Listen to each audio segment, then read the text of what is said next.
case, we are always willing to be part of our discussions.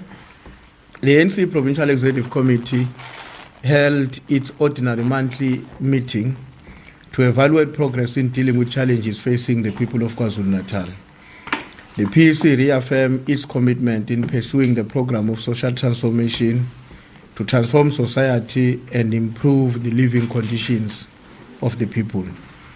The African National Congress remains the only true parliament of the people and cannot and will not abdicate its responsibilities of leading the project of social transformation in order to build a better life for all. On novel coronavirus, the PEC noted with excitement progress in winning the war against coronavirus pandemic, though many lives have also been lost in the process. We convey our deepest condolences to the families, relatives, and friends of a number of our people who perished due to COVID-19 related complications since the last meeting of the Provincial Executive Committee. The constant decline of infections and fatalities communicates a reassuring message of hope and the resilient people of KwaZulu-Natal, and that the resilient people of KwaZulu-Natal are winning the war against the pandemic.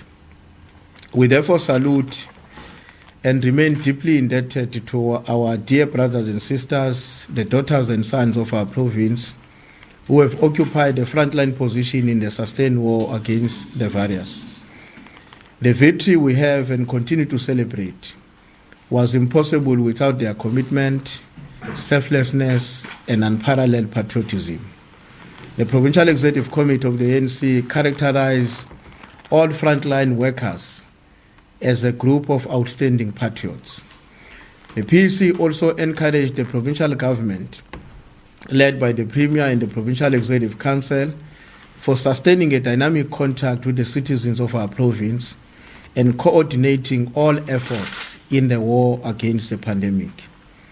We call on all the people of KwaZulu-Natal to remain vigilant and be protected through following the instructions of our government, which is to ensure that they constantly keep on washing their hands, using sanitizers, and keep wearing masks during the appearances in public places.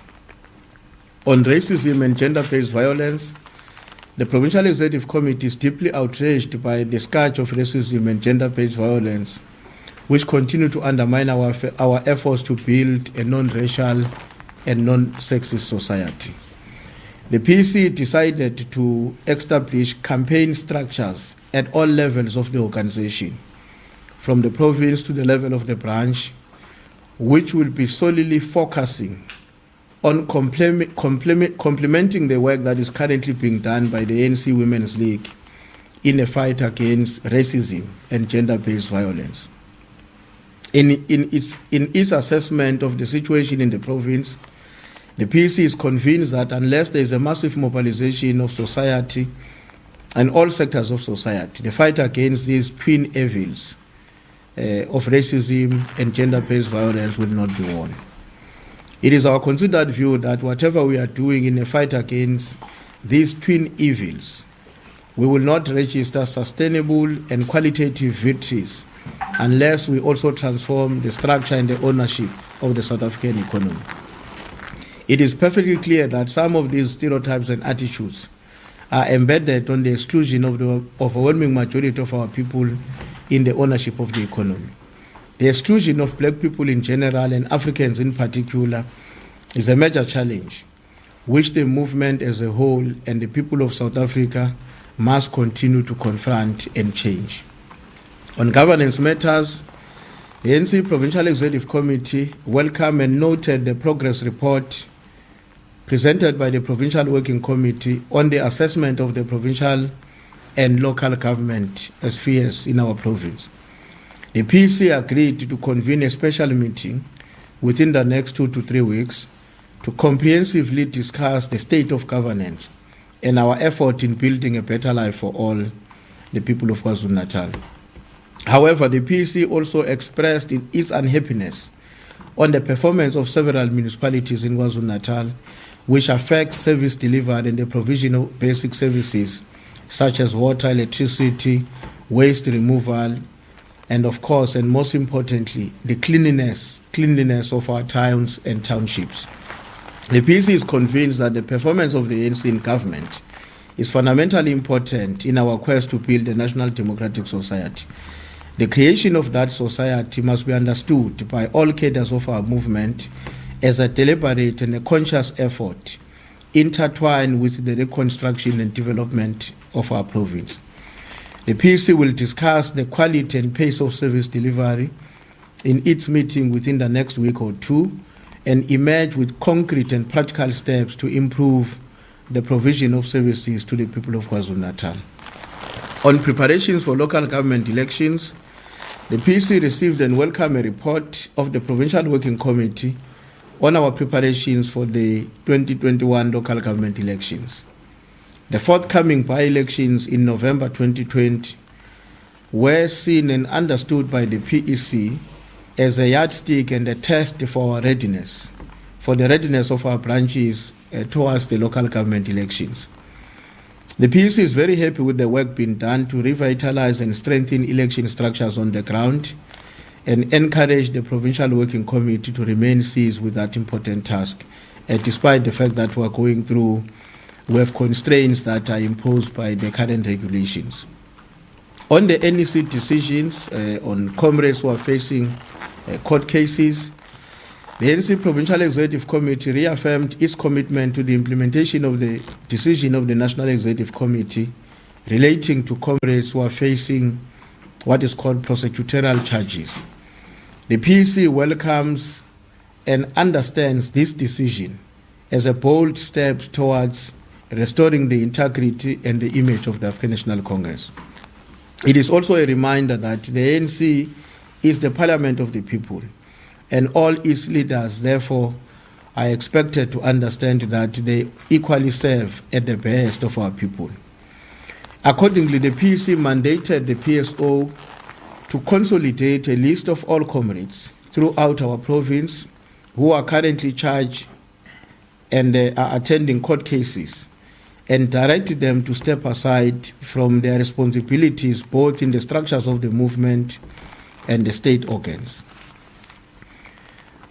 On the report of the task team that was doing an investigation on the anonymous letter, the PEC received a report from the investigation task team led by a veteran of our movement, Comrade Willis Mkunu.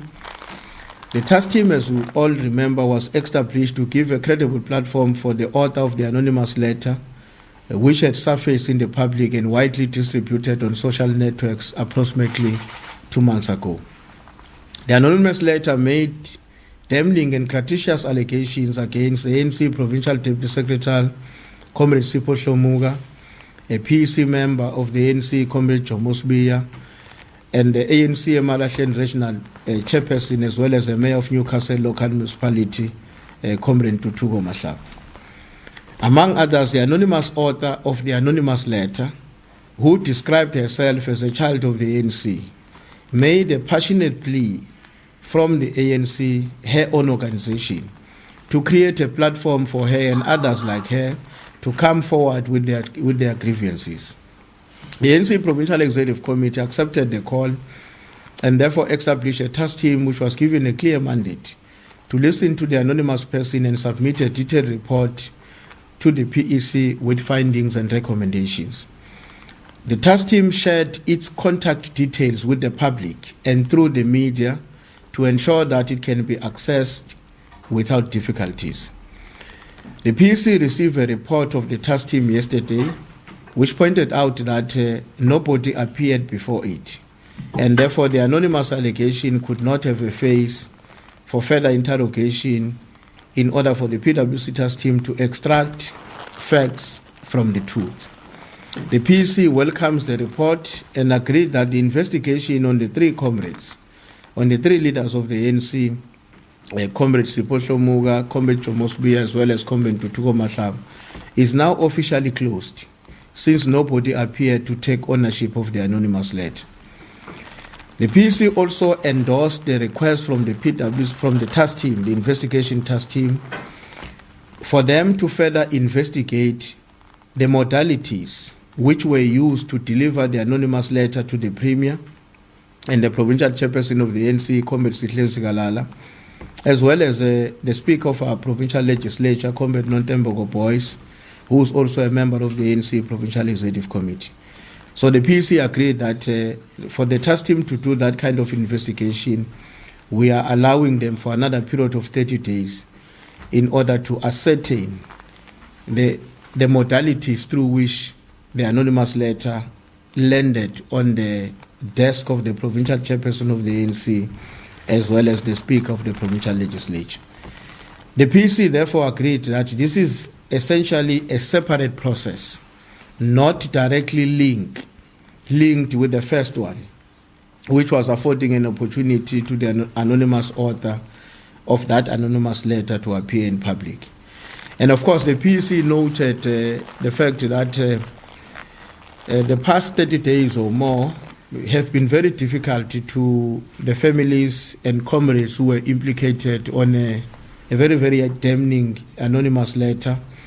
And we do want to give a reassuring messages to the affected comrades and their families, their kids, their wives, and their brothers and sisters and their parents, that the ANC had to undergo that process in order to ensure that it does not appear to be complacent or to be insensitive to the request that was made by a person who was purportedly having been abused by the leadership of the ANC.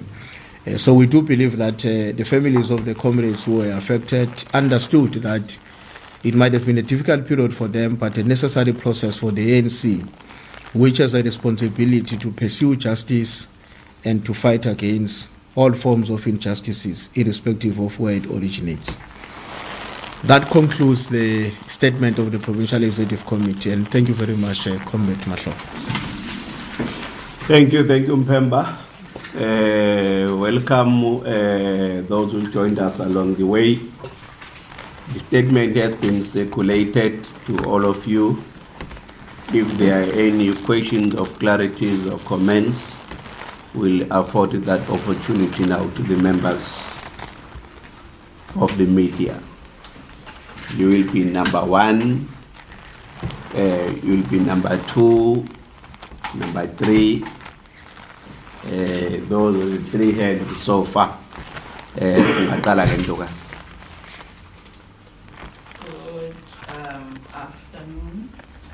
My name is Zimasa from Sunday Times. I would like to know how many ANC members have been asked to step aside, as the statement says, who are currently facing court issues. Okay. Number 2, ENCA. Thank you so much. I think my question is partially covered. I wanted to check if the PEC has been able to compile the list of members that are implicated, not exactly implicated, but that are charged. Okay. Nombolo Dili, Upuma. Yes, during the previous media briefing, the ANC committed that the former mayor of Etienne was going to appear before the Integrity Commission. Has she appeared before the Integrity Commission, or do you know when she will appear before the Commission? Okay. Those are the only questions. Follow up, Zimasaya. I'm sorry, I couldn't follow up. The people who have been asked to step aside, are they going to step back in when the Integrity Commission clears them, or when their matters are settled in court? I need clarity on that. Okay. The clarity on the Integrity Commission process vis-a-vis a court process. Okay. Sure. Thank Well, you. I think maybe let me deal with the first question about which is obviously linked to the second question. How many members are we talking about?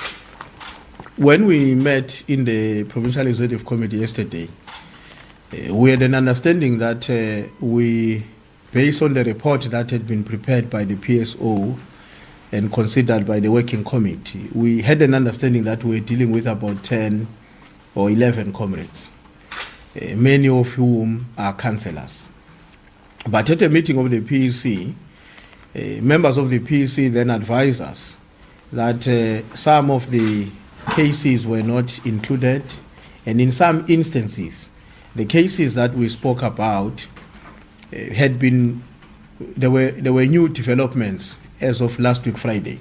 So when the PwC had adopted this report a Monday before the PEC meeting that sat on Sunday and the Monday yesterday, there were new changes that we needed to effect on the list of cases at our disposal. So the PEC then agreed that one, it would be inappropriate, first and foremost, to release the list to the public when the list is not complete, because otherwise it will send an impression that there is a witch hunt against some comrades and others are being hidden. So we agreed that the PSO must consolidate that list and ensure that before the end of this week we have a complete list. But we have also agreed that we must demonstrate in practice, and even with our own comrades who are in difficulties with the law, that we are a caring organization. Each of these comrades who are charged will have to be called to the ANC provincial office to explain to them the decision of the National Executive Committee and its implications to them, so that when they comply with the decision of the NEC, they comply having absolute clarity about what is it that is required of them in the compliance with the decision. I'm saying that because the NEC said comrades must step aside with immediate effect.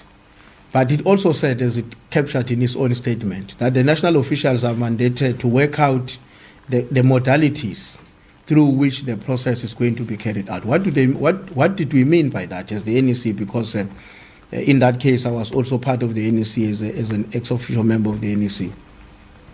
Firstly, we wanted the NEC to ensure that there is a consolidated list across the country of everybody else.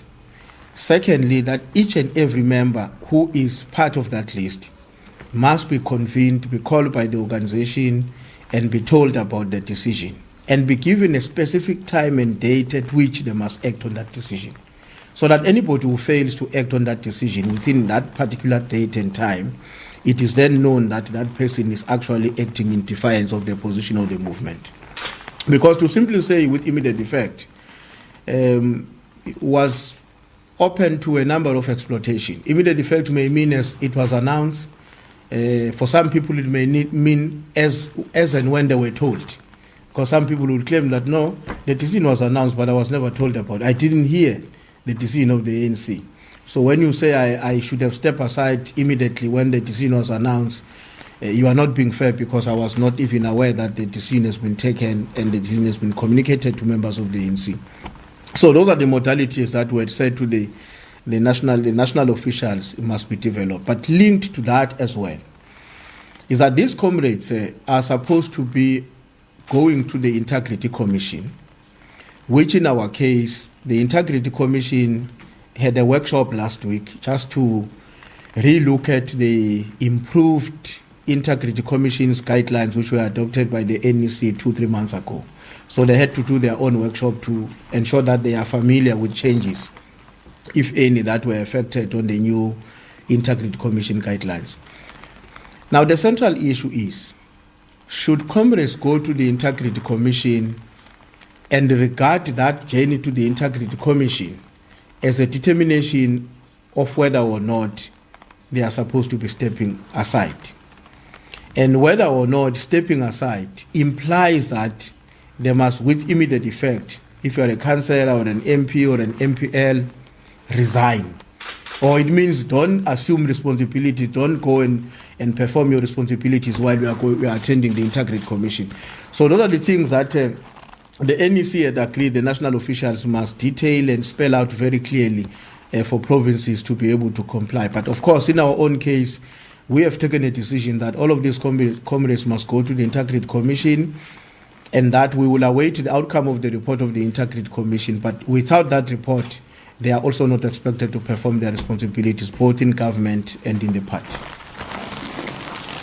To add on what Nopala is saying, there has been an engagement with the Provincial Integrity Commission last week. They have been updated on their responsibilities. The only thing outstanding on our part is a consolidated list of the individual comrade affected, as Nopala is saying, that the list surely it will be updated, surely in a week or so should be having something much more detailed and clearer that these are the specific individual comrade who will be appearing before the Integrity Committee. I'm not sure if there is any other questions as when the follow-up or as Boncha Salil. You will be number 1, you will be number 2, you will be number 3. Uphungula uyiphethe kahle namhlanje. Akufani naye kodwa into enhle.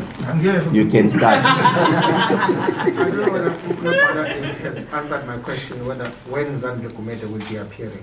And secondly, how is ANC going to implement this? Because I'm not sure, maybe you can also help us, maybe Marshall will help us. If you are a member of the legislature, how many days we are allowed to be absent from your duties? Or you are in council? How the ANC is going to implement that now? Let's say a member of the ANC who is a councillor of MPL is waiting to appear before the commission, and the period that she is going to be waiting is more than 2 months, 3 months. What's going to happen? How the ANC is going to justify that this person is not attending to this to his or her duties, while the person is attending the commission? Okay. Suba. My question relates to the issue of local government, and I understand that the party is now preparing towards local government next year. I just want to find out, I understand that just before the country was faced with this pandemic, the organization was preparing to hold regional conferences. Are you in a position now, or do you have an understanding of when is the party going to hold regional conferences, especially here in eThekwini? I understand that there's been an issue recently that involved the former chairperson and the former mayor, that she was taken out of the WhatsApp group that discussed the issues of the upcoming conference.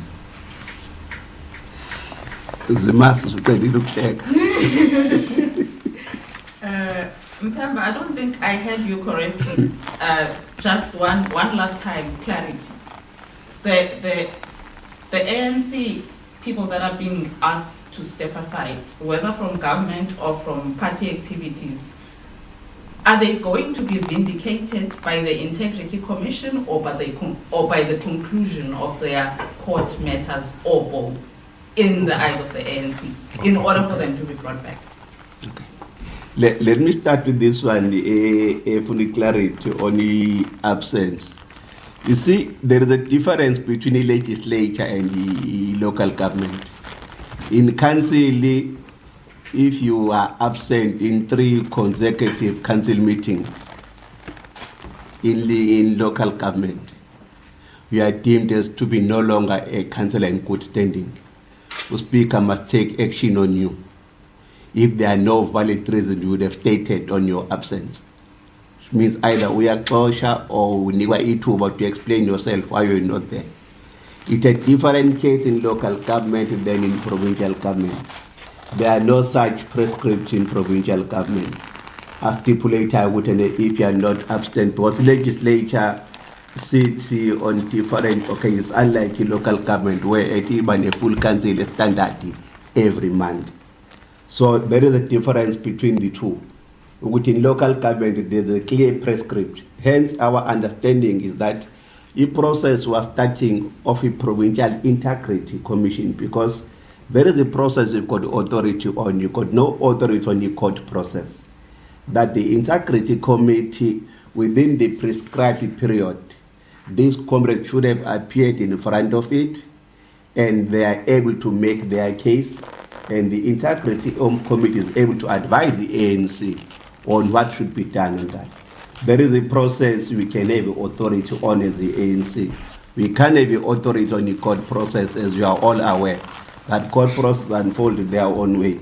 The case of Comrade Zandile has been there for almost a year now, has been postponed to December. You can't tell even then whether it will proceed. So, but within the ANC processes, we think by that time we'd have got some guidance on the Provincial Integrity Committee. Okay. Yeah, well, I think Comment Lagani is quite correct. So what will happen if I were to start with the question from Zimas? The expectation from the ANC is that once each of these comrades have presented their case and circumstances to the Integrity Commission, the Integrity Commission will then give us a recommendation about what should happen to them, which may be in this way. The Integrity Commission may say, because as I said, cases are not the same. For instance, and when I say cases are not the same, I don't mean there is a bad and a good case. They are all cases, but they are not the same. We have a case, for instance, that involves a comrade that is allegedly to have been in a position of an unlicensed firearm, as one of our own comrades.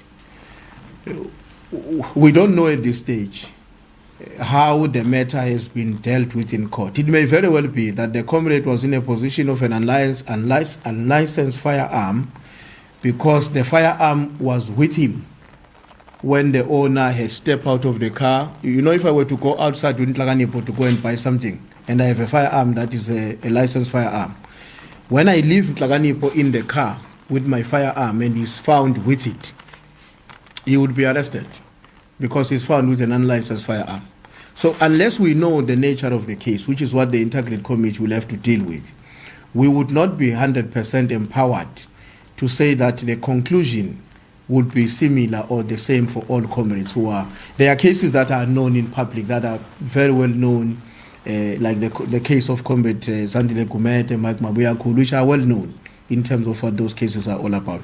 But the Integrity Commission will make an assessment of the extent to which this case does affect, the continuation of these comrades in the structures of the ANC and governance does affect the standing and the reputation of the ANC. So if the Integrity Commission says, no, this comrade must resign in Parliament, they will have to do that.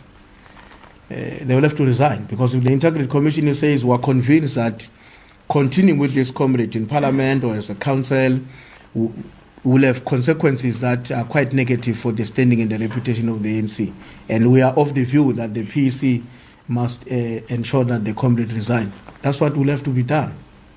So it will depend what comes first in between. But the process of the Integrity Commission, we are expecting it to be concluded at least by the end of September or midway October, given the number of cases.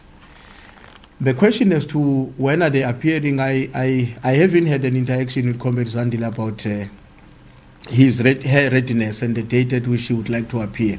But I can confirm that I did have an interaction with the Provincial Deputy Chairperson, Comrade Mike Mabuyakhulu.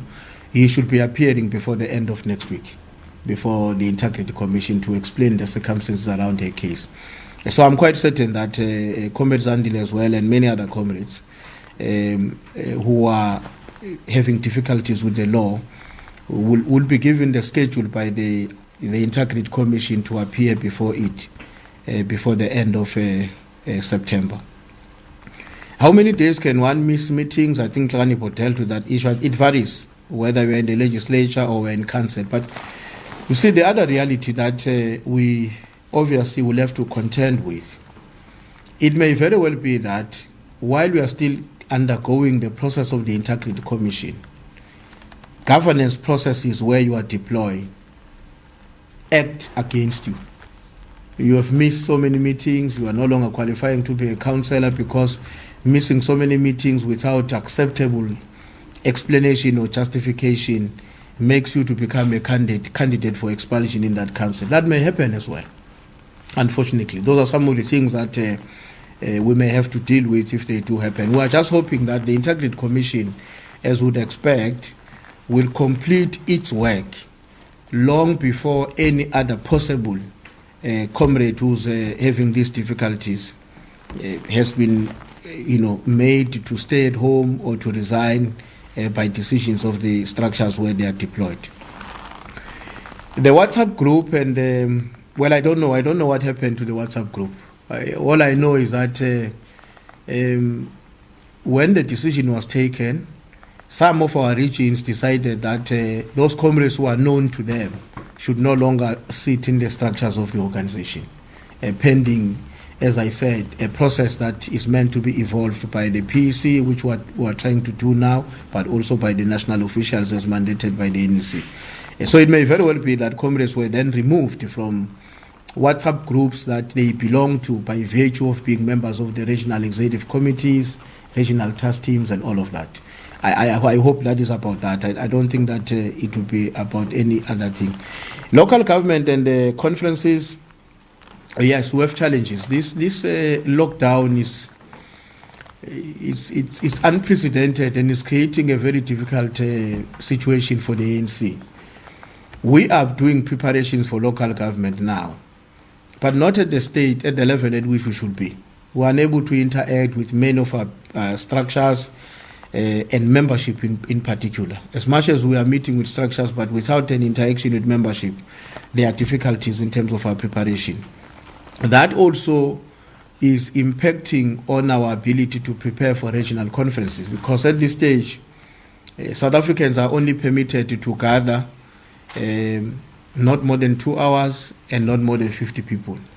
And as you would know, to convene a PGM of the ANC to elect delegates for a conference, you need so many hours. It could even take you a day to prepare for a PGM and make sure that it corrects and it has the necessary attendance of people. So we don't know at this stage when are we going to have conferences. It is an issue we raise in the National Executive Committee because you see, the other reality that the PEC accepted yesterday is that we had decided at the level of the NEC that the cut-off date for membership for purposes of conferences was the 3rd of November 2019, which is almost a year ago. It would no longer be possible now and be justifiable for that matter that to stick to that cut-off date. And the implications of not sticking to that cut-off date is that the membership audit that would have been done to prepare for conferences will have to be redone.